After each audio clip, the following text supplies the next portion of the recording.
The maid's toddler's innocent request breaks his heart. The billionaire couldn't say no. Alexander Chun had built an empire on the principle that emotions were liabilities. At 32, he'd learned to calculate risk, predict market trends, and negotiate billion-dollar deals with the precision of a surgeon. What he couldn't calculate, what he'd never learned to navigate, was the human heart, especially his own. His penthouse on the Upper East Side reflected this philosophy, minimalist, pristine, and utterly devoid of warmth. Chrome and marble surfaces gleamed under designer lighting, and the floor-to-ceiling windows offered a commanding view of Manhattan's glittering skyline. It was a showcase of success, a temple to achievement. It was also profoundly lonely, though Alexander would never have admitted it. Sofia Martinez had been his housekeeper for 18 months. At 28, she moved through his apartment like a ghost, efficient, unobtrusive, and almost invisible. She arrived each morning at 6, worked until 3, and left behind nothing but the faint scent of lemon cleaner and perfectly arranged surfaces. Alexander knew she was a single mother because the employment agency had mentioned it, but he knew little else. He preferred it that way. Distance was safer. That distance shattered on a Tuesday in November. Alexander was working from home, buried in financial reports, when he heard something that had never echoed through his penthouse before, a child's crying. Not the brief whimper of a hurt toddler, but the sustained, heartbroken sobbing of a small person who had reached the end of their resilience. He found Sofia in the hallway outside the service entrance, kneeling beside a little girl in a pink jacket. The child's face was buried in her mother's shoulder, her small body shaking with sobs. "I'm so sorry, Mr. Chen," Sofia said immediately, her voice tight with stress. "The daycare called, they had a pipe burst and had to close early. My backup sitter is out of town, and I tried to find someone, but..." Her voice cracked. "I'm almost finished. Just another hour. Please. I have nowhere else to take her." Alexander looked at the crying child, at Sofia's desperate eyes, and felt something uncomfortable twist in his chest. "It's fine," he heard himself say. "Bring her in." The relief on Sofia's face was so profound it was almost painful to witness. "Thank you. Thank you so much. Emma, sweetheart, look at me." She gently turned the little girl's face. "Mama has to finish work, but you're going to be very good and very quiet, okay?" Emma nodded, but fresh tears spilled down her flushed cheeks. Her nose was running, and her dark curls stuck to her damp forehead. She clutched a worn stuffed rabbit with mismatched button eyes. Sofia settled Emma in the small staff room off the kitchen with a coloring book and crayons, then hurried off to complete her tasks. Alexander returned to his office, determined to ignore the unexpected intrusion. He lasted 23 minutes. The sobbing had stopped, replaced by a silence that somehow felt worse. Against his better judgment, Alexander found himself walking to the staff room. Through the partially open door, he saw Emma sitting on the floor, her coloring book untouched. She wasn't crying anymore. She was just sitting, staring at nothing, her small face etched with a sadness that looked far too old for a 2-year-old. The stuffed rabbit lay abandoned beside her. Alexander had negotiated with corporate sharks, faced down hostile boards, and weathered market crashes without flinching.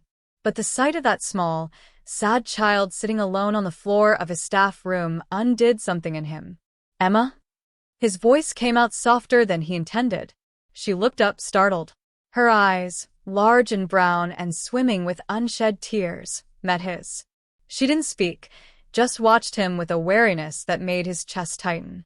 "Are you all right?" he asked, stepping into the room. Emma's lower lip trembled. "I want my mama." "She's here. She's just working. She'll come back soon." Alexander awkwardly lowered himself to sit on the floor, something he couldn't remember doing in his own apartment. His $1,000 suit would probably never recover. "Why aren't you coloring?" "Don't feel like it." Her voice was so small, so defeated. They sat in silence for a moment. Alexander noticed details he'd missed before. The too-thin jacket Emma wore, the scuffed sneakers that looked a size too small, the way her little hands were red and chapped from the cold. "Is that your rabbit?" he asked, gesturing to the abandoned toy. Emma nodded, not looking at it. What's his name? Mr. Hoppy. A pause. He's sad today. Why is he sad? Emma's eyes filled with tears again. Because. Her words dissolved into gulping sobs that shook her small frame. Alexander found himself moving closer, his hand hovering uncertainly over her shoulder. He had no idea what he was doing, no template for this kind of interaction. But something about her grief, so raw, so enormous for such a small person, called to a part of himself he'd thought long dead. Hey, he said gently. It's okay. You're safe here. I don't like being alone, Emma whispered through her tears. I'm always alone. Those words, spoken with such simple, devastating honesty, pierced something in Alexander's carefully constructed armor. You're not alone right now, he found himself saying. I'm here. Emma looked up at him, studying his face with an intensity that was unsettling. Then, in a voice barely above a whisper, she asked the question that would change everything. Will you tell me a story? Alexander blinked. A story? She nodded, wiping her nose with the back of her hand. Mama used to tell me stories every night, but now she's too tired. She falls asleep before the story ends. Emma's voice dropped even lower. I miss the stories.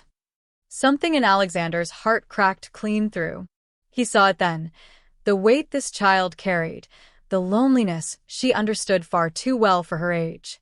He saw himself at 7, 8, 9 years old, wandering the halls of his father's mansion, hungry not for food but for a kind word, a gentle touch, a bedtime story that never came.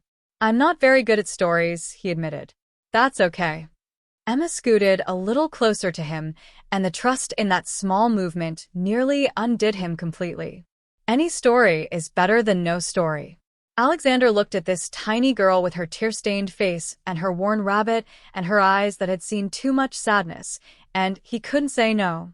He physically couldn't form the words. All right, he said, but I'll need Mr. Hoppy's help. Is that okay? For the first time, Emma's expression brightened. She picked up the rabbit and handed it to Alexander with both hands, as if presenting something precious and fragile. Alexander held the well-loved toy, feeling the weight of Emma's trust settling onto his shoulders like a mantle. He thought of all the stories he'd read as a child, alone in his room, escaping into worlds where children were cherished and protected. Once upon a time, he began, his voice rusty from disuse at such gentle tones, there was a very special rabbit named Mr. Hoppy who lived in a magical garden where no one was ever alone. As he spoke, making up the story as he went, Emma's sobbing subsided. She moved closer still, until she was leaning against his side, her small warmth seeping through his expensive suit. Mr. Hoppy became a brave adventurer who helped lost children find their way home. He made friends with a wise owl and a kind fox, and together they built a place where everyone belonged. Alexander felt something he hadn't experienced in years, a sense of purpose that had nothing to do with profit margins or market share. In this moment, his only goal was to ease the sadness in a little girl's eyes, to give her the gift of a story, of attention, of knowing she mattered to someone. When Sophia came to collect Emma 40 minutes later, full of apologies and thanks, she stopped in the doorway of the staff room. There sat her boss, the intimidating billionaire who barely acknowledged her existence, on the floor with her daughter curled against his side, both of them completely absorbed in a story about a magical garden. And Mr. Hoppy realized, Alexander was saying, his voice gentle in a way Sophia had never heard before, that the garden was special not because of the flowers or the sunshine, but because in this garden, no one had to be alone. Everyone had someone who cared about them. Emma looked up at him with shining eyes. Even the lost children? Especially the lost children. When Alexander noticed Sophia in the doorway, he carefully extracted himself from Emma's side and stood, brushing off his suit. His ears were slightly red, as if embarrassed to be caught in such an unguarded moment. We were just, he began. Thank you, Sophia interrupted, her eyes bright with unshed tears. Thank you for being kind to her. As they left, Emma turned back at the door. Mr. Alexander, can you tell me another story tomorrow? He should have said no. He should have maintained professional boundaries, kept his distance, protected himself from becoming attached. But when he looked at her hopeful face, at the way she clutched Mr. Hoppy to her chest, he found himself saying, "Yes, tomorrow." That night, alone in his pristine penthouse, Alexander couldn't stop thinking about Emma's words. "I'm always alone." He understood that feeling more than he cared to admit. He'd built walls so high that no one could reach him, told himself he preferred solitude, convinced himself that success was sufficient. But a 2-year-old girl with a tattered rabbit had somehow slipped through his defenses in the span of a single afternoon. She'd asked for something so simple, a story, a moment of connection, and in giving it to her, Alexander had glimpsed something he'd forgotten existed, the possibility that he might be capable of caring for someone other than himself. He stood at his window, looking out at the glittering city, and for the first time in years, his magnificent view felt less like a kingdom and more like a cage. Tomorrow, Emma would come back. And Alexander realized, with a mixture of terror and something dangerously close to hope, that he was actually looking forward to it. Sophia Martinez had meant to become dependent on Alexander Chen's unexpected kindness, but circumstances had other plans. Her childcare situation, always precarious, had deteriorated further when her regular sitter moved away. The daycare had a 2-month waiting list for full-time slots, and Sophia's shifts at Alexander's penthouse were the best-paying work she could find. She couldn't afford to quit. So when Alexander had said yes to Emma's request for another story, Sophia had heard it as permission to bring her daughter again if needed. She'd promised herself it would be temporary, just until she found a stable solution. 3 days later, Sophia's backup sitter canceled at the last minute, leaving her no choice but to bring Emma to work again. She'd expected frustration, perhaps annoyance. What she got instead made her question everything she thought she knew about her enigmatic employer. Alexander was in his office when they arrived. Sophia settled Emma in the staff room with stern instructions to be quiet and good, then hurried to begin her cleaning duties, anxiety knotting her stomach. She was racing through the guest bathroom when she heard it. Emma's laughter, bright and uninhibited, coming from Alexander's office. Sophia's heart dropped. She rushed down the hallway, apologies already forming, only to freeze in the office doorway at the sight before her. Alexander Chen, billionaire, corporate titan, the man who barely smiled, was on his hands and knees on his expensive Persian rug, making Mr. Hoppy hop across the floor while Emma giggled with delight. His suit jacket was draped over his chair, his sleeves rolled up, his usually immaculate hair slightly disheveled. And then Mr. Hoppy hopped over the very tall mountain, Alexander was saying in a surprisingly animated voice, making the rabbit jump over a stack of financial reports. But, oh no! He heard someone crying on the other side. Who was crying? Emma asked, completely enthralled. A little girl who had lost her way, Alexander said, and something in his tone made Sophia's throat tighten. She was all alone and didn't know how to get home. That's so sad, Emma whispered, her eyes wide. It was sad, Alexander agreed. But Mr. Hoppy was very brave. He knew exactly what to do. He made the rabbit hop closer to where Emma sat cross-legged on the floor. He sat down next to her and said, "You're not alone anymore. I'm here now, and I'm going to help you." Emma reached out and took the rabbit, hugging it tightly. "Mr. Hoppy is a good friend. The very best," Alexander said softly. It was then that he noticed Sophia in the doorway. He cleared his throat and stood, brushing off his knees, his professional mask sliding back into place. But not quite completely. There was a warmth in his eyes that Sophia had never seen before. "I apologize, Mr. Chun," Sophia began. Emma was supposed to stay in the staff room. "I don't know how she—" "I invited her," Alexander said simply. "I heard her asking for me in the hallway. I hope that's all right." Sophia blinked.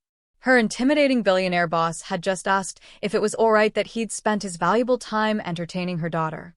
"Of course. That's very kind of you." "Not kind," Alexander said, looking back at Emma, who was now making Mr. Hoppy dance. "She asked for a story. I promised her one."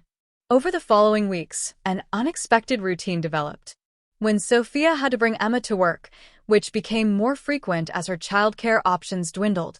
Alexander would emerge from his office around 10 o'clock. He never made a big production of it. He'd simply appear in the staff room or wherever Emma was waiting, sit down, and begin a story. The stories always featured Mr. Hoppy, and they always followed a familiar pattern. Mr. Hoppy would find someone lost or sad or lonely, and he would help them. He would sit with them, comfort them, show them they weren't alone. Alexander wove tales of magical gardens and brave adventures, but underneath every story was the same message: everyone deserves to be cared for. No one should have to be alone. Sophia began to notice changes in her daughter. Emma, who had become increasingly withdrawn and quiet over the past months, started smiling again. She talked about Mr. Alexander constantly, asking when they would see him next, what adventures Mr. Hoppy would have in the next story. But Sophia also noticed changes in Alexander. The stern, distant man who barely acknowledged her presence had begun asking questions. Not intrusive ones, but small inquiries that showed he was paying attention. Emma's jacket looks thin for this weather, he'd mentioned casually one morning. Will she be warm enough? She's mentioned feeling hungry during the stories, he'd said another day. Would it be all right if I had my assistant order some healthy snacks to keep here? He never asked about Sophia's personal life directly, but she sensed his growing awareness of their struggles. The way Emma's shoes were worn, how the little girl had mentioned they'd had cereal for dinner 3 nights in a row when the paycheck ran short. Then came the day when everything shifted. It was a Friday afternoon, and Sophia was running late finishing her tasks. Emma had fallen asleep on the small sofa in Alexander's office, curled up with Mr. Hoppy, exhausted from a restless night. Alexander had let her sleep, working quietly at his desk while the child napped nearby. Sophia came to collect Emma and found Alexander standing by the window, looking down at the sleeping girl with an expression that made Sophia's heart ache. There was such profound sadness in his face, such longing, that she almost turned away to give him privacy. She talks in her sleep, Alexander said quietly, not turning around. Did you know that? Sometimes, Sophia admitted. Mostly about dreams. Not tonight. Alexander's jaw tightened. Tonight, she was asking for her father. Sophia's breath caught. Emma's father was a subject they never discussed, a wound still too raw. She said, Daddy, please come back. I'll be so good. I promise I'll be so good. Alexander's voice was rough. Then she started crying, even in her sleep. Sophia felt tears sting her eyes. I'm sorry. I didn't know she was still. I thought she was too young to really remember him. How long has he been gone? 8 months. Sophia wrapped her arms around herself. He left when he found out I was pregnant. Came back when Emma was born, stayed for a year, then left for good. Said he wasn't ready for the responsibility, that he'd made a mistake. She laughed bitterly. He sends money sometimes, when he remembers. I haven't heard from him in 3 months. Alexander finally turned to face her, and the intensity in his eyes made Sophia take a step back. That little girl thinks her father left because she wasn't good enough. That if she's just a little better, a little quieter, a little more perfect, he'll come back. I know. Sophia's voice broke. I've tried to tell her it's not her fault, that she's perfect exactly as she is, but she's too. She doesn't understand. She understands loneliness, Alexander said. She understands what it feels like to be abandoned by someone who's supposed to love you. There was something in the way he said it, a raw, personal pain, that made Sophia look at him more closely. For the first time, she saw past the expensive suit and the billionaire facade to the man underneath. A man who knew exactly what Emma was feeling, because he'd felt it himself. Your father? She asked softly.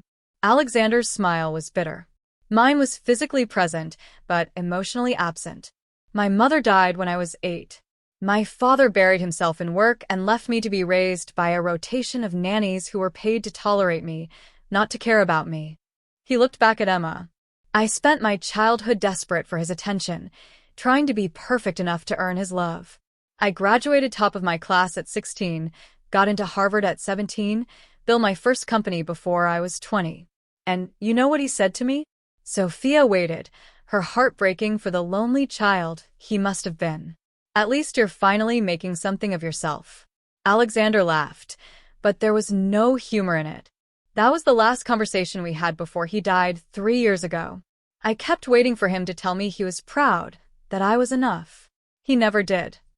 I'm so sorry, Sophia whispered. Don't be sorry for me. I'm fine. I have everything I need. Alexander gestured around his expensive office at the trappings of his success. But Emma, she's still young enough to heal from this. She doesn't have to grow up believing she's unlovable. She doesn't have to build walls so high that no one can ever reach her again. He walked over to the sleeping child, and with a gentleness that brought fresh tears to Sophia's eyes, he carefully brushed a curl from Emma's face.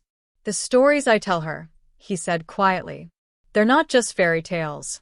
I'm trying to show her that being lost doesn't mean being unlovable, that asking for help isn't weakness, that sometimes the bravest thing Mr. Hoppy does is just stay with someone until they feel safe enough to sleep. Sophia understood then. Every story Alexander told Emma was a story he wished someone had told him. Every time he sat with her, making her laugh, showing her she mattered, he was healing not just her wounds but his own. You're giving her something precious, Sophia said. Something I can't afford to buy her. You're giving her your time, your attention, your care. You're showing her she's worth those things. Alexander shook his head. She's giving me far more than I'm giving her. She's teaching me that maybe it's not too late. That maybe these walls I've built don't have to be permanent. Emma stirred, her eyes fluttering open. When she saw Alexander, her face lit up with a smile so pure and trusting that Sophia had to look away from the naked emotion on Alexander's face. Mr. Alexander, Emma said sleepily, did you finish the story about Mr. Hoppy and the lost little girl? Not yet, Alexander said, sitting down beside her. Would you like to hear the ending? Emma nodded eagerly, all traces of sleep vanishing. Well, Alexander began, his voice taking on the gentle storytelling cadence Emma loved. Mr. Hoppy stayed with the lost little girl all through the night, keeping her safe and warm. And when the morning came, he said to her, I know you're scared. I know you think you're all alone. But I want you to know something very important. What? Emma whispered. He said, being lost doesn't mean you're not loved. Your father leaving doesn't mean you weren't good enough. Sometimes grown-ups make terrible mistakes, and sometimes they leave people they should protect. But that says everything about them and nothing about you. Alexander's voice was thick with emotion. You are brave and kind and wonderful, and anyone who can't see, that is the one who's lost, not you. Emma looked up at him with those big brown eyes. Is Mr. Hoppy talking about me? Alexander swallowed hard. Yes, sweetheart. He's talking about you. What happened to the little girl? Did she stop being sad?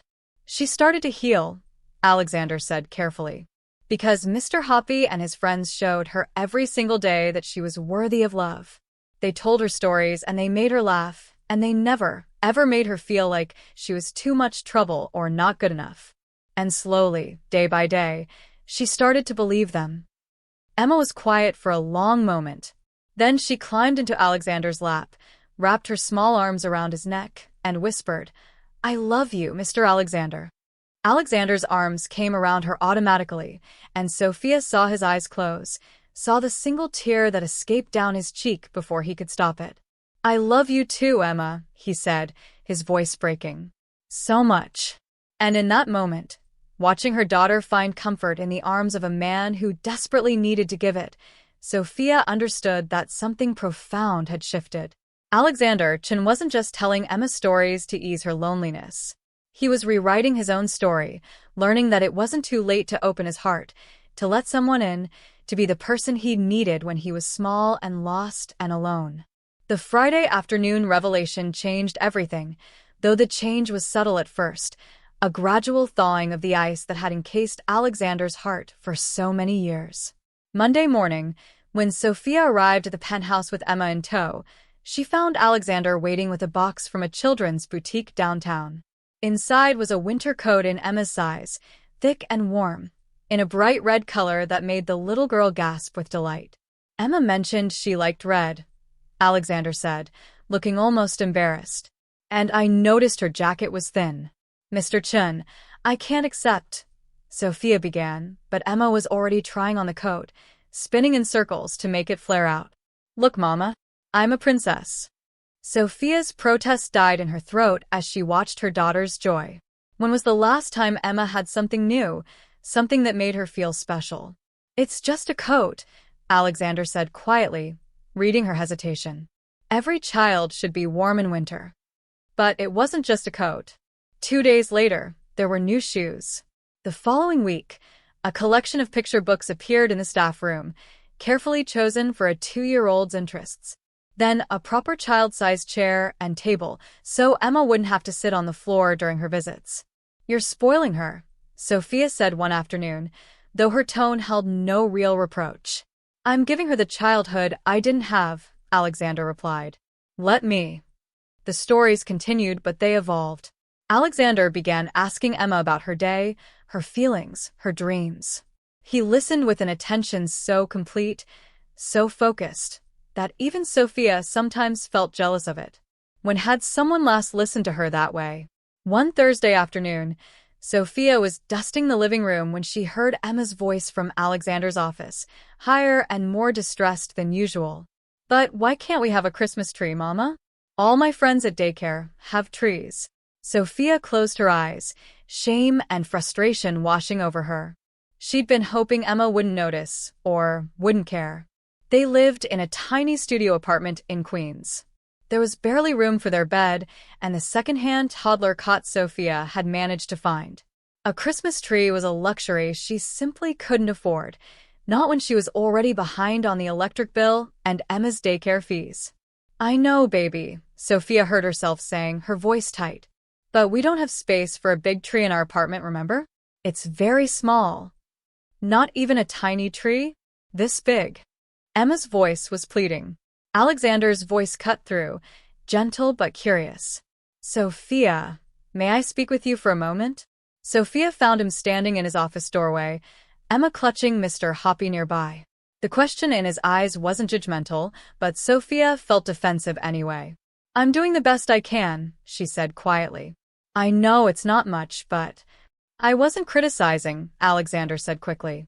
I was going to suggest if Emma wants a Christmas tree, perhaps she could have one here? It's a large space, and I don't usually decorate. It would add some warmth to the place.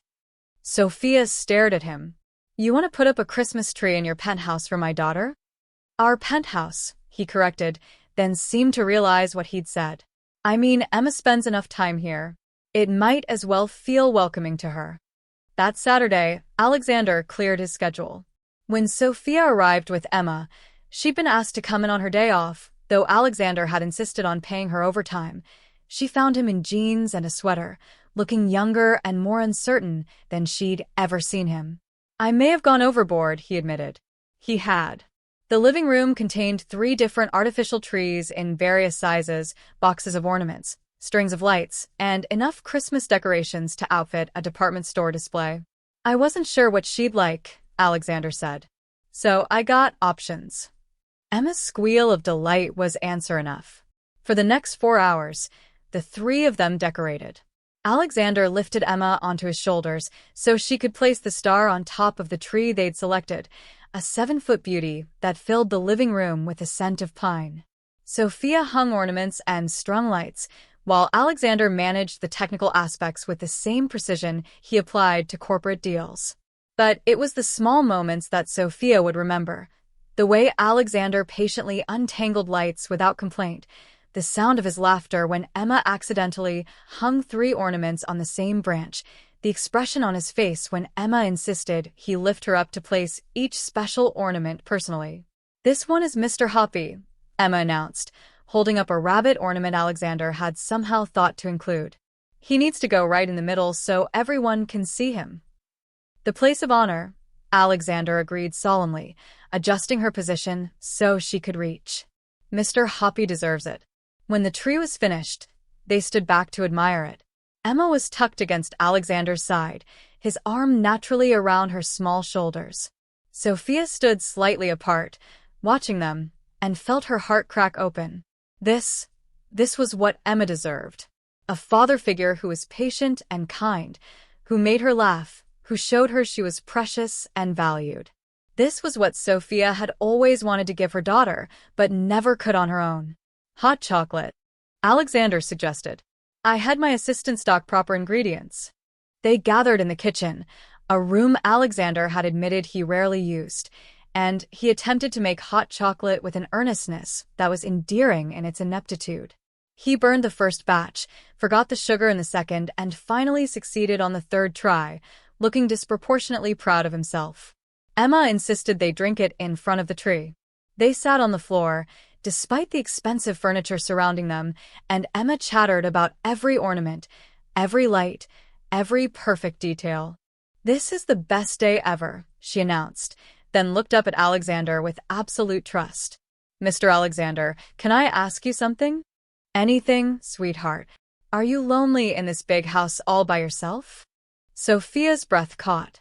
Out of the mouths of babes, the question was so innocent, so direct, so devastating in its accuracy. Alexander was quiet for a long moment.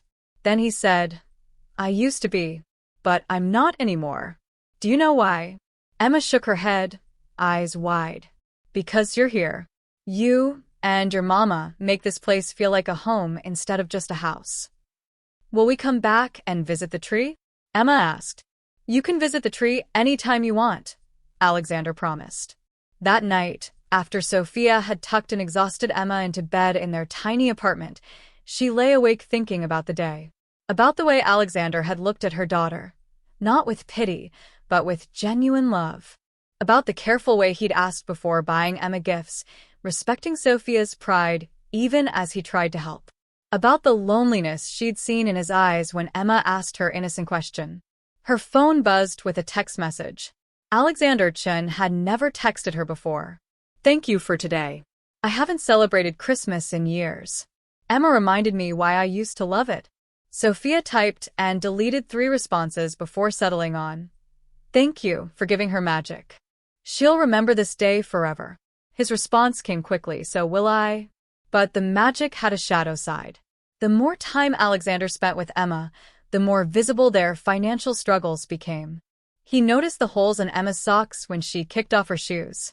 He saw how Sophia carefully packed the same peanut butter sandwich for Emma's lunch every day because it was cheap and filling. He observed the way Sophia's hands were perpetually chapped and red from the harsh cleaning chemicals she used in multiple jobs. One afternoon, Alexander found Sophia in the hallway closet, crying silently while she thought no one could see. Emma was napping in the staff room, and Sophia had clearly thought she was alone. What's wrong? Alexander asked, his voice gentle. Sophia wiped her eyes quickly, embarrassed. Nothing. I'm fine. You're not fine. He handed her his handkerchief, an old-fashioned gesture that somehow felt right. Please. Tell me. The kindness in his voice broke through Sophia's defenses. Emma's daycare called. They're raising their rates in January. I can't afford the increase, but I can't afford to quit this job either. I've been looking for cheaper childcare, but everything I find has a waiting list or is in a dangerous neighborhood, or... She pressed her hands to her face. I'm a terrible mother. I can't even provide basic stability for my own child. Stop, Alexander said firmly. You are not a terrible mother. You're an incredible mother doing an impossible job alone. That doesn't pay the bills. No, he agreed. But there might be a solution.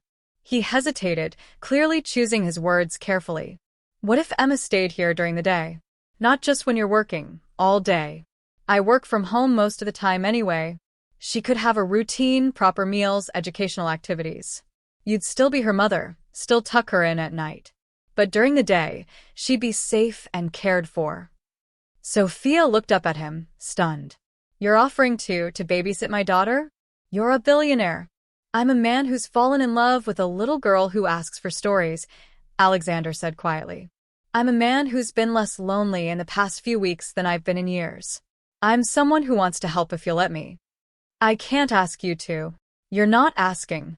I'm offering. He met her eyes. Sophia, I know you're proud. I know you want to do everything yourself. But Emma deserves consistency, security, and someone who delights in spending time with her. I can give her that. Please. Let me. Sophia wanted to say no. Accepting such overwhelming generosity felt like admitting defeat, like confirming she wasn't enough for her own daughter. But then she thought about Emma's face when she saw Alexander, about the stories that made her laugh, about the safety and warmth this penthouse could provide. Why? She whispered. Why would you do this for us? Alexander was quiet for a long moment. Because when I was 8 years old and my mother died, I needed someone to care about me, to see me as more than an obligation or an inconvenience. I needed someone to tell me stories and make me hot chocolate and show me that I mattered. His voice grew rough. No one did. I don't want Emma to grow up the way I did, surrounded by wealth but starving for affection. If I can give her what I never had, then maybe all those lonely years meant something. Sophia saw it then. The scared little boy still living inside the billionaire, the child who'd built walls to protect a heart that had been broken too young. Emma had somehow found a crack in those walls and slipped through, and in doing so, she was healing not just herself but Alexander too. Okay, Sophia said finally. But there have to be boundaries. Rules. This is employment, not charity. Of course, Alexander agreed quickly, relief washing over his face. We'll work out the details. Make it official. Whatever makes you comfortable. But they both knew it was already more than employment. It had become something neither of them had names for yet, a fragile, precious connection that was transforming all three of their lives. That night, lying in bed next to her sleeping daughter, Sophia made a decision. She would let Alexander into their lives, but she would protect Emma's heart. Because eventually, Alexander would move on. He'd meet someone, fall in love, have his own family. And when that happened, Emma couldn't be so attached that losing him would break her. It was a good plan. Sensible. Protective. Sophia just wished she believed she could actually execute it. Because the truth was, Emma wasn't the only one getting attached to Alexander Chin. Sophia was falling too. The arrangement started officially on January 2nd. Alexander had his lawyer draw up a contract that was simultaneously thorough and ridiculously generous. Sophia would continue her housekeeping duties, but would also serve as Emma's daytime caregiver in the penthouse. Her salary doubled. Health insurance was included. Sick days, vacation time, and a retirement contribution were added without negotiation. This is too much, Sophia had protested when she saw the terms. It's fair compensation for your time and expertise, Alexander had countered. And Emma will need educational activities, healthy meals, and proper supervision. That's worth far more than I'm offering.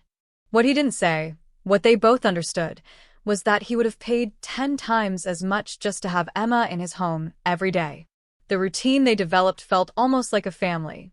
Sophia would arrive each morning at 7 with Emma.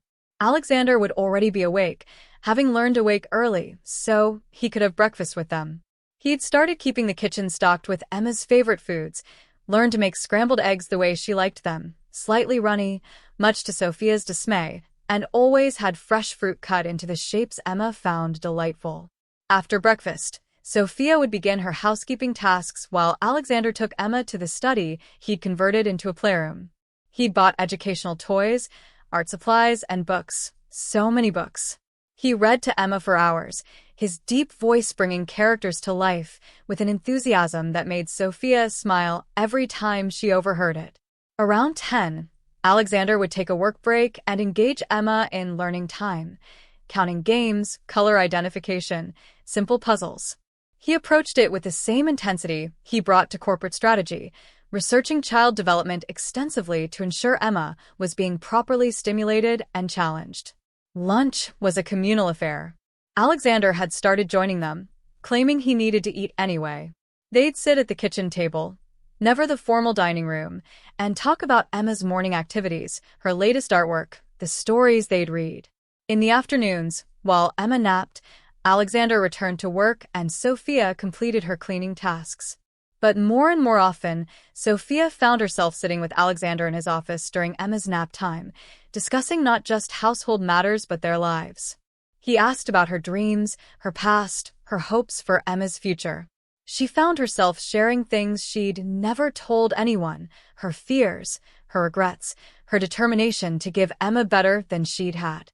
And Alexander shared, too, about his cold childhood, about the pressure to succeed, about the loneliness that had driven him to build an empire but cost him everything that actually mattered. "I thought money would fill the emptiness," he admitted one afternoon. "I kept setting new goals, thinking the next achievement would finally make me feel whole. But it never did." "And now?" Sophia asked. He looked toward the room where Emma slept. "Now I'm starting to understand what I was missing. Connection. Purpose beyond profit. Someone to care about who cares about me in return." The words hung in the air between them, heavy with implications neither was quite ready to explore. By February, Emma had blossomed. She was chattier, more confident, quicker to laugh. The wariness that had shadowed her eyes was fading, replaced by the natural joy of a well-loved child. She called Alexander Mr. Alexander in public, but Sophia had heard her call him Papa Alexander, once when she thought no one was listening. The word had made Sophia's heart stop, torn between joy at her daughter's happiness and terror at the implications. What would happen when this ended? Because it would end, it had to. This wasn't real. They weren't a family. They were an employer, an employee, and her child. But the line between professional and personal was blurring beyond recognition. Alexander had started joining them for dinner some evenings, claiming he was tired of eating alone. He'd learned to cook simple meals with Sophia's guidance, and they developed an easy rhythm in the kitchen, Sophia chopping vegetables while Alexander managed the stove, Emma helping by arranging napkins and chattering about her day. One snowy Saturday in late February, Alexander invited them to spend the weekend. "There's a children's museum exhibition Emma would love," he said. "And the weather forecast is terrible. You'd be safer here than traveling back and forth to Queens." Sophia should have said no. Weekends were different, more intimate, more like a real family. But Emma's excited squeals of agreement had sealed the decision. That Saturday night, after Emma had fallen asleep in the guest room, Alexander had slowly transformed into Emma's room, complete with a proper bed, colorful decorations, and shelves of toys. Sophia found herself on the balcony despite the cold, staring out at the snow-covered city. Alexander joined her, draping a blanket over her shoulders. "You'll freeze." "Needed some air," she said. Today was a lot. They'd spent the day at the museum, then had dinner at a family-friendly restaurant where Alexander had patiently wiped marinara sauce off Emma's face and laughed when she'd accidentally knocked over her water. Strangers had smiled at them, and one older woman had commented on what a beautiful family they were. Alexander hadn't corrected her. Neither had Sophia. They just smiled and thanked her, and the moment had felt dangerously real. "Are you okay?" Alexander asked now, his voice concerned. "I'm scared," Sophia admitted. The darkness and the cold and the exhaustion made her honest. "Emma loves you so much. More every day. And you're wonderful with her, better than her actual father ever was. But this can't last, Alexander. Eventually, you'll meet someone, or get bored, or realize this isn't what you want. And when that happens, Emma's heart will break." "Why are you so certain it will end?" "Because things like this don't happen to people like me. Because billionaires don't adopt their housekeepers' children out of the goodness of their hearts. Because..." Her voice dropped to a whisper. "Because I'm starting to care about you too, and I can't afford that. I can't afford to depend on you, to need you, to imagine a future where this is real." Alexander was quiet for a long moment. Snow fell around them, muffling the city sounds, creating a bubble of intimacy on the balcony. "What if I told you I'm falling in love with both of you?" he said quietly. "What if I told you that I wake up excited to see Emma smile, that I find excuses to spend time with you, that this penthouse finally feels like a home instead of a prison? What if I told you I'm terrified too, because I've never felt this before, and I don't want to screw it up?" Sophia's breath caught. "Alexander, I know I'm not Emma's father. I know I can't replace him or erase the hurt he caused. But I want to be in her life. I want to be in yours. Not as an employer, not as some charitable benefactor, but as..." He struggled for words. As someone who loves you both and wants to build something real. You don't know what you're saying. You're caught up in the novelty, the feeling of being needed. But I come with baggage, a child, financial struggles, a complicated past. You could have anyone, someone from your world, someone without all these complications. I don't want anyone from my world, Alexander said fiercely. I've dated those women. They wanted my money, my status, my connections. None of them ever saw me. But Emma looks at me like I hung the moon and you. He cupped her face gently. You challenge me. You call me out when I'm being an idiot. You make me want to be better. You see past the billions to the man underneath, and you're not impressed by the wrong things. This is crazy, Sophia whispered, even as she leaned into his touch. We're from completely different worlds. So we'll build a new world. One where Emma has two people who love her unconditionally, where you don't have to work 3 jobs to make rent, where I'm not alone in this enormous penthouse pretending I don't need anyone. And if it doesn't work, if we try this and it falls apart, then we'll have tried, Alexander said. And Emma will know she was loved by both of us, even if things changed. But Sophia, I don't think it will fall apart. I think we could be extraordinary together. He kissed her then, soft and tentative, asking rather than taking. Sophia kissed him back, letting herself believe for just one moment that this could be real, that fairy tales could come true even for single mothers who cleaned houses for a living. When they pulled apart, Sophia was crying. I'm terrified. Me too, Alexander admitted. I've never done this before, the relationship thing, the family thing. I'll probably make mistakes. But I promise I'll try. I promise I'll show up, every day, for both of you. They stood on the balcony, holding each other as snow fell around them, and let themselves hope. But hope, as Sophia would soon learn, was a fragile thing. And the universe had one more test in store before their fairy tale could truly begin. The call came 3 weeks later. Sophia was preparing dinner while Alexander and Emma played in the living room, or rather, while Emma directed Alexander in an elaborate game involving her stuffed animals that made absolutely no sense, but delighted her endlessly. Sophia's phone rang. Unknown number. She almost didn't answer, but something made her pick up. Sophia? It's Marcus.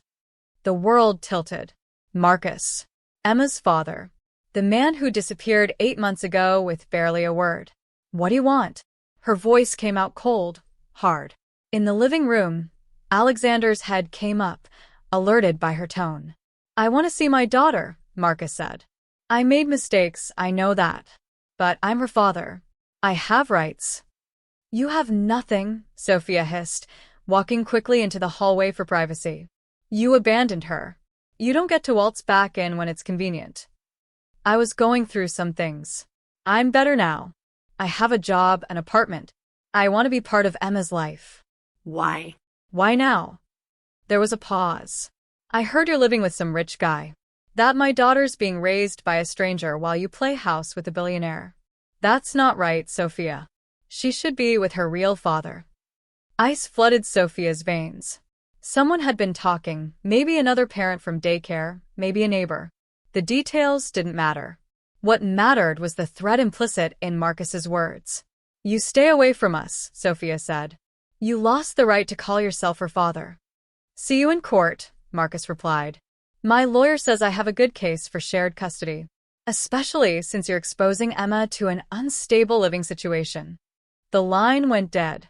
Sophia stood in the hallway, shaking, her mind racing through nightmare scenarios.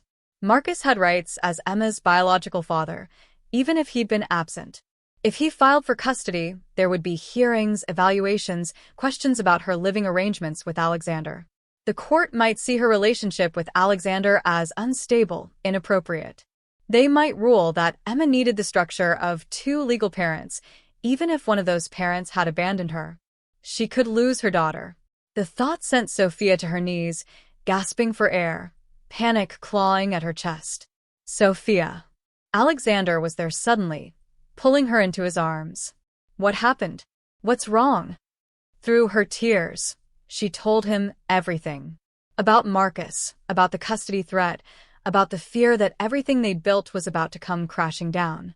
Alexander's face went hard, his voice taking on a steel she'd only heard in his business dealings. He's not taking Emma. I won't let him. You can't stop him. He's her legal father. He has rights. Then we'll get you the best family lawyer in the city. We'll fight this. With what money? Alexander, lawyers like that cost thousands of dollars. I can't. I can, he interrupted. And I will. Emma is not going to be torn away from you, from us, by a man who couldn't be bothered to stay when she needed him. Why would you do this? This isn't your fight. Alexander gripped her shoulders, forcing her to meet his eyes. Emma is my fight. You are my fight. I love that little girl like she's my own. If Marcus wants a war, he'll get one. But he won't win. In the living room, oblivious to the storm gathering around her, Emma played with her stuffed animals, secure in the love of the two people who had become her world. She didn't know yet that her biological father had returned, didn't understand that the family she'd found was under threat.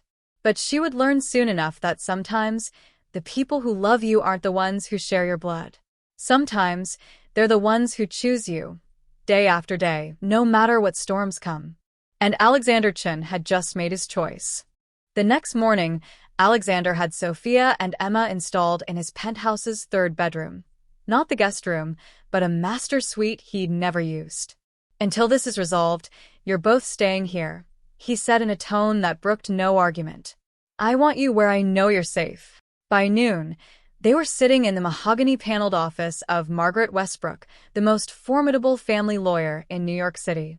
She listened to Sophia's story with sharp intelligence, taking notes on a legal pad, her expression revealing nothing. Let me be direct, Margaret said when Sophia finished.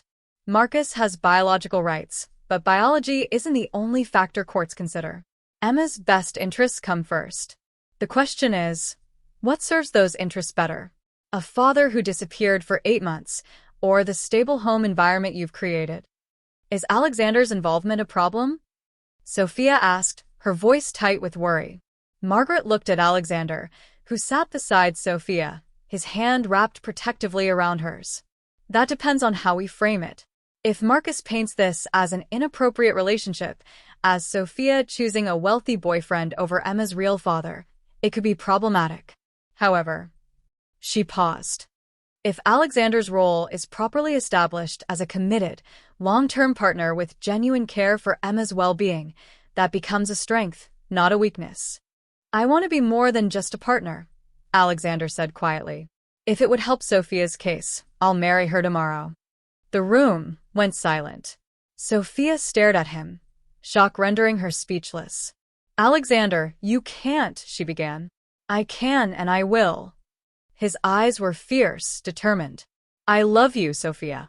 I was planning to propose eventually anyway, once you were ready. If doing it now helps protect Emma, then there's no question. That's very noble, Margaret interjected, but courts can see through marriages of convenience. If this is purely strategic. It's not, Alexander interrupted. I've been in love with Sophia for weeks. I just wasn't sure she felt the same way. Sophia felt tears prick her eyes. You can't marry me just to help with a custody case. That's not fair to you. Nothing about this situation is fair, Alexander said. Emma deserves better than to be yanked away from the only stable home she's known. You deserve better than to fight this battle alone. And I. His voice softened. I deserve a chance at the family I never had. If you'll have me. Margaret cleared her throat delicately. While this is touching, let's discuss practicalities. Marcus will argue he's reformed, that he deserves a chance to parent his daughter. What do we have to counter that? He hasn't paid child support in months, Sophia said. He never established a regular visitation pattern, even when he was around. He left when Emma was barely a year old. Good. We'll document all of that. We'll also need character witnesses, people who can attest to the quality of Emma's current care, to Alexander's positive role in her life, to your fitness as a mother. Over the next week, they built their case. Alexander hired a private investigator who discovered that Marcus had been fired from 2 jobs in the past 8 months, that he'd been living with a girlfriend who'd thrown him out 3 weeks ago, likely the catalyst for his sudden interest in Emma. Margaret deposed Sophia's neighbors, Emma's pediatrician, even the doorman of Alexander's building, all of whom testified to Emma's obvious happiness and well-being. But Marcus had ammunition too. His lawyer, a scrappy legal aid attorney with something to prove, painted a picture of a mother so desperate to escape poverty that she'd moved herself and her daughter into a stranger's home, exposing the child to an unvetted romantic relationship. Ms. Martinez has been employed by Mr. Chin for less than 2 years, Marcus's lawyer argued in the preliminary hearing. Yet she's now living with him, accepting expensive gifts, and allowing him unlimited access to a vulnerable child. My client simply wants to provide Emma with a stable, traditional home environment with her biological father. It was a gut punch. Sophia watched the judge's expression and felt her hope crumble. Then Alexander took the stand. "Mr. Chin," the judge said, "please explain your relationship with Emma Martinez." Alexander took a breath, and when he spoke, his voice was steady but filled with emotion. "Emma came into my life unexpectedly. I'm not good with children. I've never been around them much. But from the first time I met her, she saw past my defenses. She asked me to tell her story, and I said yes, even though I had a dozen good reasons to say no." "And your relationship developed from there?" "It did. Emma started spending days at my home while her mother worked. I found myself looking forward to those days. To reading with her, playing with her, teaching her things. She made me laugh. She made me remember what joy felt like." Alexander's eyes found Sophia's.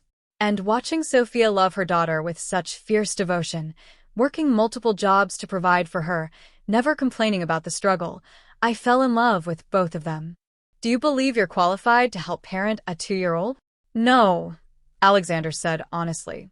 "I'm not qualified at all. I'm learning as I go. I make mistakes. I've burned dinners, forgotten to cut grapes in half, initially had no idea what an appropriate bedtime was. But I show up. Every single day I show up. And I love that little girl with everything I have." Marcus's lawyer stood. "Mr. Chin, isn't it true that you've only known Emma for 4 months?" "Yes." "And isn't it true that you have no legal relationship with her, no parental rights, no actual obligation to her well-being?" "Legally, that's correct." "So you could walk away tomorrow, leaving Emma and her mother to deal with the consequences of this relationship?" Alexander's jaw tightened. "I could, but I won't." "How can anyone trust that? You're a billionaire with no children, no experience with families. This is likely just a phase." "It's not a phase," Alexander said, his voice hard as steel. "I grew up in a cold, loveless home. My father saw me as an obligation, my nannies as a paycheck. I know exactly what it feels like to be a child no one genuinely wants. I would cut off my own arm before I put Emma through that. When I commit to someone, I commit completely. And I am committed to Emma and Sophia for the rest of my life." The courtroom was silent. The judge studied Alexander for a long moment. "Mr. Martinez," the judge said, turning to Marcus, "you disappeared from your daughter's life for 8 months. What changed?" Marcus shifted uncomfortably. "I was struggling, Your Honor. Depression, job loss. I needed time to get my life together." "Did you pay child support during those 8 months?" When I could." "Which amounts to 2 payments totaling $400, the judge noted, looking at the documents before him. "Did you call to check on your daughter's well-being?" "Sophia wouldn't answer my calls." Sophia's lawyer stood. "Your Honor, phone records show Mr. Martinez called Ms. Martinez's phone 3 times in 8 months. She answered twice. Both conversations lasted less than 2 minutes, with Mr. Martinez becoming verbally aggressive when asked about child support." The judge sighed, removing his glasses. "I'm going to be frank. This court always prefers to maintain biological family connections when possible. However, Emma's best interests must come first. Mr. Martinez, your pattern of abandonment and minimal support concerns me deeply. Mr. Chen's involvement, while unconventional, appears genuine." "Your Honor," Marcus's lawyer interjected, "my client is Emma's biological father. He has rights." He has the rights he's earned through his actions. The judge interrupted, which, based on this record, are minimal. However, he looked at Sophia. Ms. Martinez, I'm troubled by the speed of your relationship with Mr. Chen and the potential impact on Emma. I'm ordering a home study by a court-appointed social worker. They'll evaluate the living situation, interview all parties, and report back. Until then, Mr. Martinez will have supervised visitation, 2 hours every Saturday, supervised by a court-approved third party. Sophia's heart sank. Supervised visitation was better than shared custody, but it still meant Marcus would be in Emma's life, confusing her, potentially hurting her. That evening, back at the penthouse, Emma played with her toys, unaware of the courtroom drama that had unfolded. Sophia watched her daughter, her heart aching. The judge is right to be cautious, she said to Alexander. We did move fast. Maybe too fast. We moved at the speed of love, Alexander replied, sitting beside her. There's no right timeline for that. But what if the social worker thinks I'm reckless? What if they decide Emma would be better off with Marcus? They won't. Alexander took her hand. Because anyone who spends 5 minutes with Emma can see she's happy, healthy, and thriving. And anyone who spends 5 minutes with us can see this is real. The doorbell rang, unusual for the penthouse. Alexander frowned and went to answer it. He returned with a small velvet box. This arrived, he said. I ordered it weeks ago. Before Marcus showed up, before the custody fight. I was waiting for the right moment, but... He knelt down in front of Sophia, ignoring Emma's delighted gasp. I don't want to wait anymore. Sophia Martinez, I love you. I love your daughter. I want to build a family with both of you, for all the right reasons. Will you marry me? The ring was beautiful, a sapphire surrounded by diamonds, elegant but not ostentatious. But what took Sophia's breath away was the look in Alexander's eyes. Vulnerability, hope, and absolute certainty. Yes, she whispered. Yes, I'll marry you.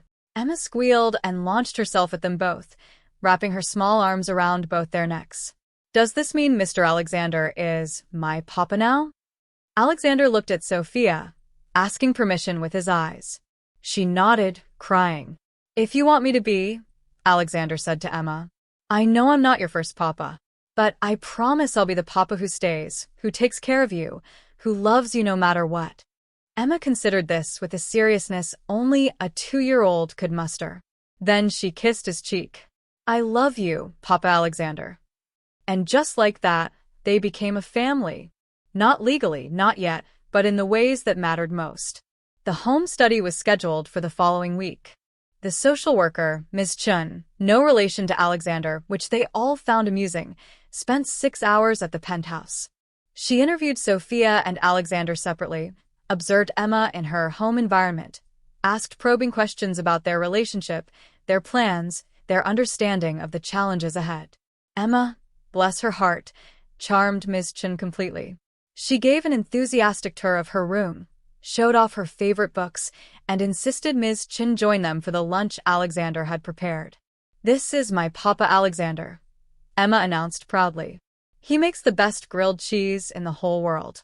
And he tells the best stories about Mr. Hoppy. Mr. Hoppy? Ms. Chen asked. Emma retrieved her beloved stuffed rabbit. Mr. Hoppy helps people who are lost. Papa Alexander taught me that being lost doesn't mean you're not loved. Ms. Chen's eyes met Alexander's, and he saw understanding there. She'd done her homework. She knew about his childhood, his absent father, his isolated upbringing. That's a very important lesson, Ms. Chen said gently. At the end of the visit, Ms. Chen closed her notebook and looked at all 3 of them, Sophia on the couch, Alexander beside her, Emma playing at their feet. Off the record, she said, I've been doing this job for 20 years. I've seen every configuration of family you can imagine. And I can tell you that what makes a family isn't biology or legal documents or living arrangements. It's love, commitment, and showing up every single day. She smiled. You 3 have that. My report will reflect it. 3 weeks later, the judge issued his ruling. Marcus was granted supervised visitation once a month, a significant reduction from his request for shared custody. Sophia retained full legal custody, and the judge made a note in his decision that Alexander's role in Emma's life was positive, stable, and clearly in the child's best interest. Marcus, faced with the reality of actual parenting responsibilities, attended 2 visitation sessions before disappearing again. This time, Sophia didn't mourn his absence. Emma had a father, one who'd chosen her, who showed up, who would never abandon her.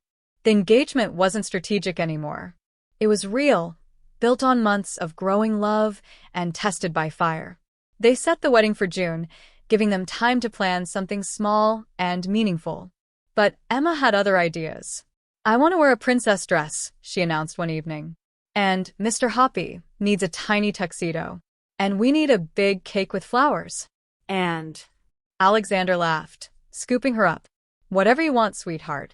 This is your celebration too." Because it was. It was the celebration of a family forged not by blood but by choice, not by obligation but by love. A family that proved that sometimes the best parents are the ones who choose you, and sometimes the best fathers are the ones who aren't bound by biology but by devotion.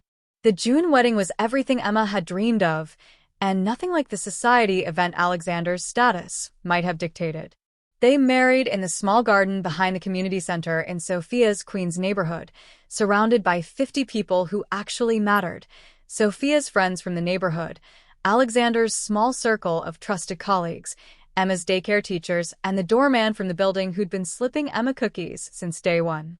Emma, in her princess dress and light-up sneakers, a compromise Alexander had brokered, served as flower girl. She took the job with utmost seriousness, carefully scattering rose petals while clutching Mr. Hoppy, who did indeed have a tiny tuxedo, hand-sewn by Sophia's neighbor, Mrs. Rodriguez. When the officiant asked if anyone objected to the union, Emma shouted, "I don't," with such vehemence that the entire gathering dissolved into laughter. "That wasn't exactly the question, sweetheart," Alexander whispered, grinning. "I know," Emma whispered back, loud enough for everyone to hear. "But I wanted to make sure everyone knows I think this is a very good idea." More laughter, this time accompanied by tears from half the guests. The vows Alexander and Sophia exchanged were simple but profound. They promised to show up, to choose each other daily, to build a home filled with stories and laughter and grace for imperfection. And then Alexander knelt down and made a separate vow to Emma.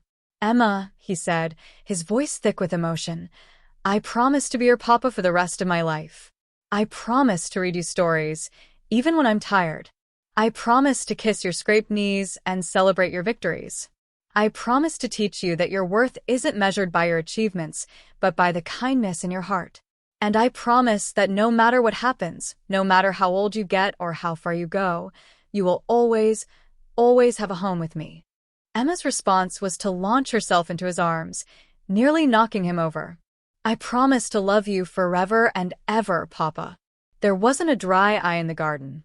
The reception was held in the penthouse, the same space that had once been a showroom of wealth and isolation but had transformed into a home filled with Emma's artwork on the fridge, family photos on the mantel, and the Christmas tree they'd never taken down because Emma loved it too much. As the evening wound down and guests departed, Sophia found herself on the balcony, the same spot where Alexander had first told her he was falling in love. He joined her now, wrapping his arms around her from behind. "Happy?" he asked. "Terrified," she admitted. "And happier than I've ever been." Inside, they could hear Emma's laughter as Mrs. Rodriguez taught her a simple dance. The sound was pure joy, so different from the sad, withdrawn child of 6 months ago. "She's healing," Sophia said softly. "I can see it happening day by day. The nightmares have stopped. She doesn't ask about Marcus anymore. She feels safe." "So do I," Alexander said. "For the first time in my life, I feel like I belong somewhere. Like I matter to someone for reasons that have nothing to do with my bank account or business acumen." "You matter to us because you're you," Sophia said, turning in his arms. "Because you're the man who got down on the floor to tell stories to a lonely little girl. Because you see her, really see her, and love what you see. I see both of you." He kissed her forehead. And I thank God every day that Emma asked me for a story that first afternoon. If she hadn't been brave enough to ask, I might have spent the rest of my life alone, never knowing what I was missing. 6 months into their marriage, Alexander made a decision that shocked his board of directors. He was stepping back from day-to-day operations. He'd remain chairman, would attend crucial meetings, but he was delegating the grinding daily work to his CEO. "I've spent 15 years building a company," he told Sophia when he came home early on a Tuesday afternoon, something that would have been unthinkable a year ago. "Now I want to build a life." That life included school drop-offs and pickups for Emma, who'd started at a Montessori preschool. It included family dinners every night, no exceptions. It included weekend adventures to museums, parks, and the children's theater. It included slow mornings with cartoons and pancakes, and quiet evenings reading stories before bed. Alexander discovered he was good at being a father, not perfect but present. He learned to braid hair, badly, but Emma wore his crooked braids with pride. He became an expert on every children's show Emma loved. He could recite Goodnight Moon in his sleep and knew exactly which stuffed animals needed to be tucked in and in what order. But more than the logistics of parenting, he learned the emotional language of childhood. He learned to recognize when Emma's tantrum was really about exhaustion or hunger or fear. He learned that sometimes "I don't want to" meant "I'm scared and need reassurance." He learned that his presence mattered more than any expensive gift, that showing up consistently was more valuable than grand gestures. And Emma, for her part, taught him how to play again, how to find joy in simple things, how to see wonder in the ordinary. She taught him that love didn't have to be earned through achievement. It could simply be freely given and received. One evening, when Emma was 4, she climbed into Alexander's lap with a serious expression. "Papa, can I ask you something?" "Anything, sweetheart." "Why didn't my first papa want to stay with me?" Alexander's heart clenched. He and Sophia had known this conversation would come eventually. "Come here," he said, settling her more comfortably against his chest.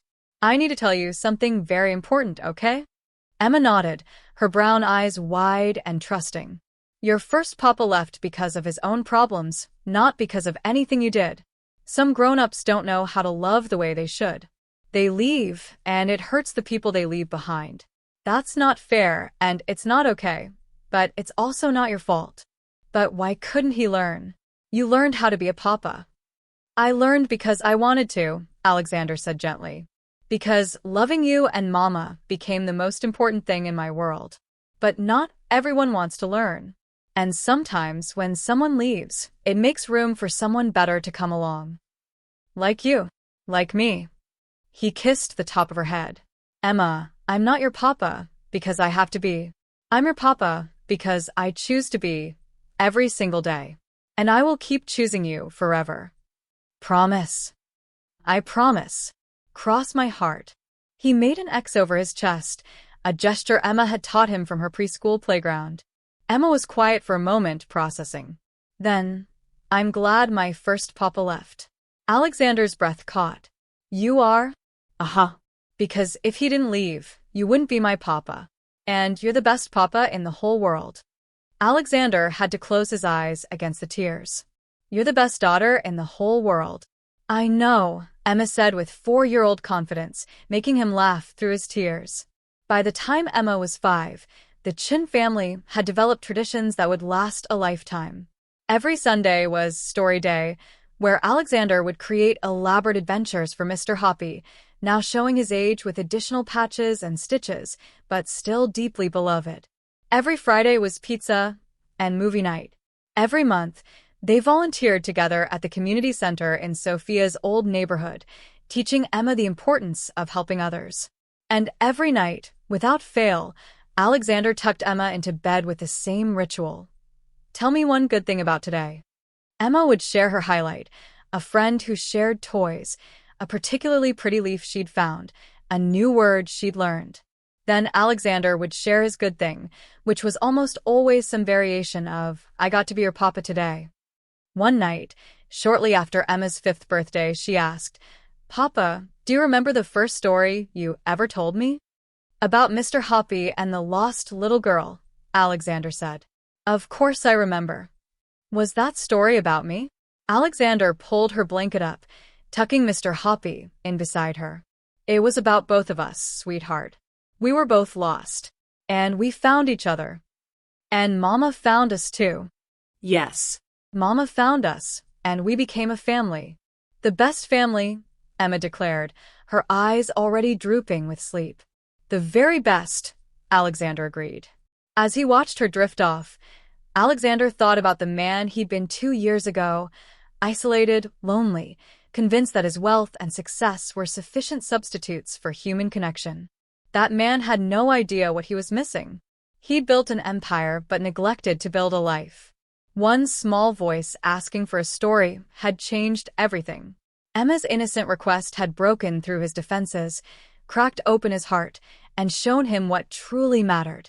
In choosing to say yes to her, yes to the stories, yes to the relationship, yes to the terrifying vulnerability of love, he'd gained more than he could have imagined.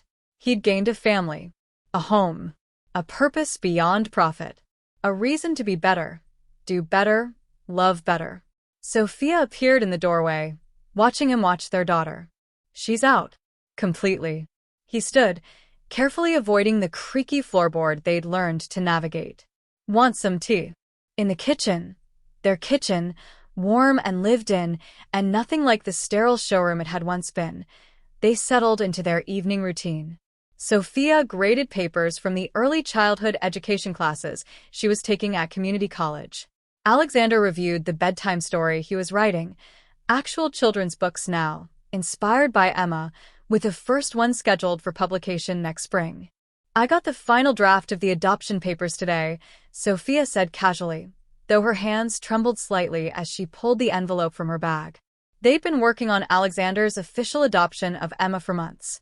With Marcus's parental rights formally terminated after another year of absence and failure to pay support, the path was finally clear.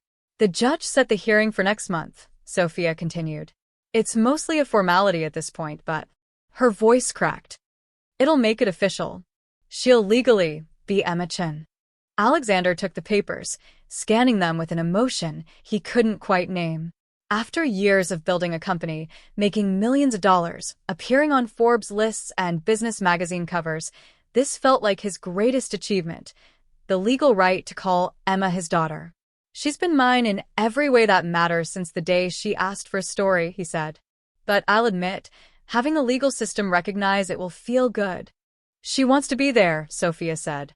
At the courthouse. She wants to wear her princess dress. Alexander laughed. Of course she does. The adoption hearing was brief, perfunctory.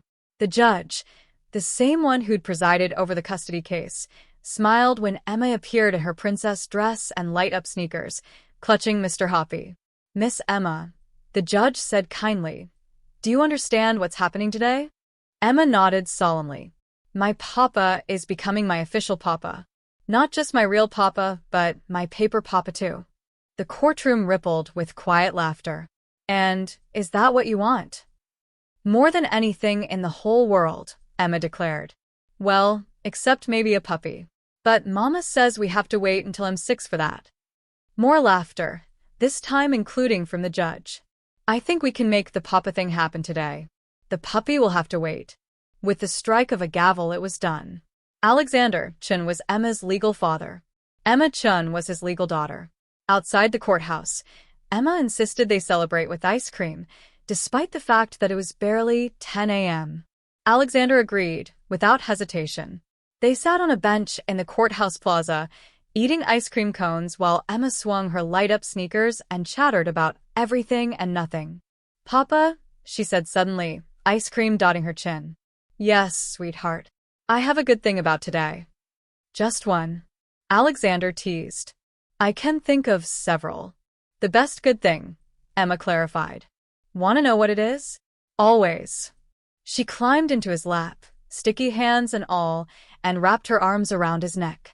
The best good thing is that you said yes when I asked for a story.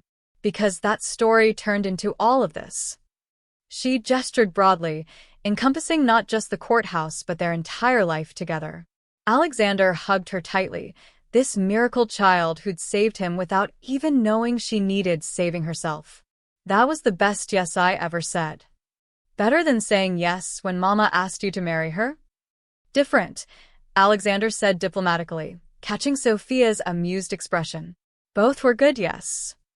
I'm going to say yes to important things too when I grow up, Emma announced. Like you taught me. Just make sure you're saying yes to the right things, Sophia advised. Not everything deserves a yes. I know, Emma said with the wisdom of a 5-year-old sage. But people asking for stories? That always deserves a yes. And in that simple statement, Emma captured the truth that had transformed all their lives. Sometimes the smallest requests, a story, a moment of attention, a willingness to see someone who's invisible, can change everything. Alexander had said yes to a toddler's innocent request, unable to refuse the loneliness he saw mirrored in her eyes. In doing so, he'd healed not just Emma's heart but his own. He'd learned that wealth couldn't buy what truly mattered, that success meant nothing without someone to share it with, that the best investments weren't in stocks or companies, but in people, in love, in showing up every day for those who depended on you. Years later, when Emma graduated from college, with Alexander and Sophia cheering proudly in the audience, she would give a speech about the power of asking for what you need and the courage of saying yes to vulnerability. She would tell the story of a lonely little girl and the billionaire who couldn't say no, and how that moment of connection had rippled out to change multiple lives. But for now, on this sunny October morning outside a courthouse, they were just a family. Imperfect, unconventional, built on choices rather than biology, but absolutely real. Emma's ice cream dripped onto Alexander's expensive suit. He didn't even flinch. I love you, Papa, Emma said. I love you too, sweetheart, Alexander replied. More than all the money in the world. Even more than $100 million? Even more than $1 billion. Emma's eyes went wide. That's a lot of money. And you're worth even more than that, Alexander said seriously. You're worth everything. Later that night, after Emma was asleep and the adoption papers were safely filed, Alexander stood in what had once been his lonely penthouse and marveled at the transformation. The walls that had once echoed with emptiness now rang with laughter. The rooms that had showcased wealth now sheltered love. The space that had been a trophy now was a home. All because a 2-year-old girl had asked for a story, and a billionaire, for perhaps the first time in his life, had said yes for all the right reasons. The end and the beginning.